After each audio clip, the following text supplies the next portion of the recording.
There's a photo trending on Twitter today of a hurricane on Saturn. Here to explain it, of course, meteorologist Simone Thomas. I heard you talking about it today in the newsroom. You were super excited about it. So, quick correction. This is not NASA that posted it. Okay. So, actually, I had to do some research after I found this picture. This picture NASA did take the picture, but they took it in 2013. Okay. But it's trending again on this science page, I guess because of the activity going on with the tropics and it being hurricane season. But some cool, quick facts about this hurricane.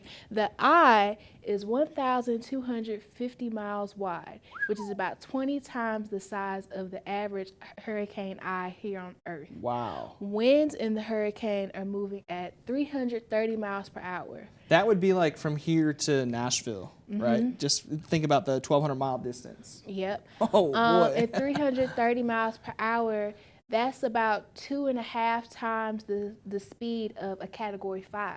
Oh, wow. Which is about 157. So, that's incredible. Another cool fact, this hurricane is actually at the pole. Here on Earth, we typically see hurricanes near the equator, pretty close to the equator, because we need that warm, moist air. But this is actually near the pole. That's been going on for some years now. But that was cool. Saw that resurfacing again today. Yeah. Just put it into perspective how large this is compared to what we see on Earth. Could you imagine? I don't want to. No. Well, you'd have a recession-proof job. You'd be busy. Be busy. But we're going to talk about here in West Texas now. Not a cloud in sight today. It has been a perfect September day. High temperatures right now in the lower 90s across the board. Some of our warmer spots, Broby, sitting at 67. Cooler spots, Breckenridge, Eastland, 87 and 88. But most of us in those lower 90s right now. It's been a fairly cool day. Now tonight we're going to cool to those mid to upper 60s. Some places even the lower 60s. We're looking at about 65 here in San Angelo with clear skies. Winds coming from the south at about 5 to 10 miles per hour.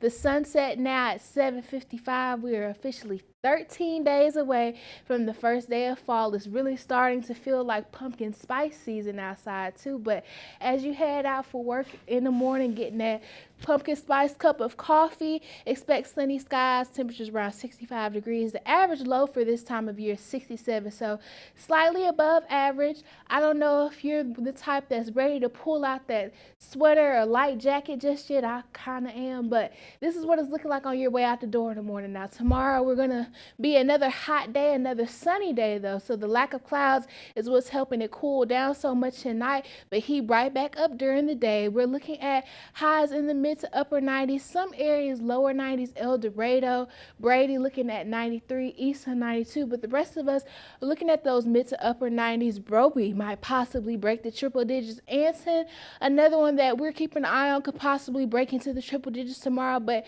for this time of year the normal high is 91. So all of us looking to be above average tomorrow for a hot end to the week. This weekend following the same suit. Saturday, the main points that we want to talk about, it's going to be a really pretty day. It's going to be a sunny day, but it's going to be a hot day as well. Because there's no clouds, that sun is just going to be bearing down on you. You want to make sure you're remembering the heat safety that I've been preaching all season.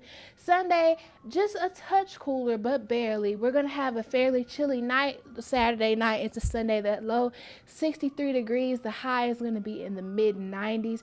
Now we're going to shift gears now to the tropics. This is Hurricane Larry right now, Category 1, that is actually looking to make its way to Greenland by this weekend. It's going to look to be dumping 3 to 5 feet of snow on the country of Greenland. This is Tropical Depression Mindy over here that I talked about yesterday that made landfall in Florida last night. But we have this area disturbance over here off the coast of Honduras that has about a 30% chance of developing into a tropical cyclone within the next 5 days.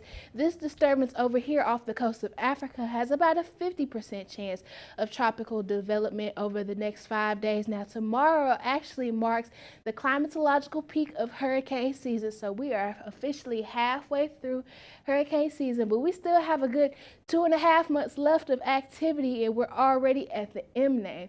Of course, this is nowhere near where we were last year, but we still have a ways to go. ago.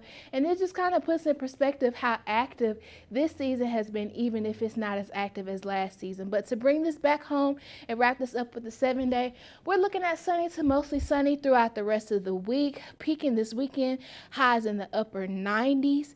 We're going to get back to closer to average by this time next week, though, with those highs in those lower to mid 90s. Abilene, same story. Isolated rain chances start to come into the picture with them by this time next week, along with some elevated cloud cover. But as always, we'll be tracking that, and make sure you're tuned in to get the latest updates. Back to you, Mark.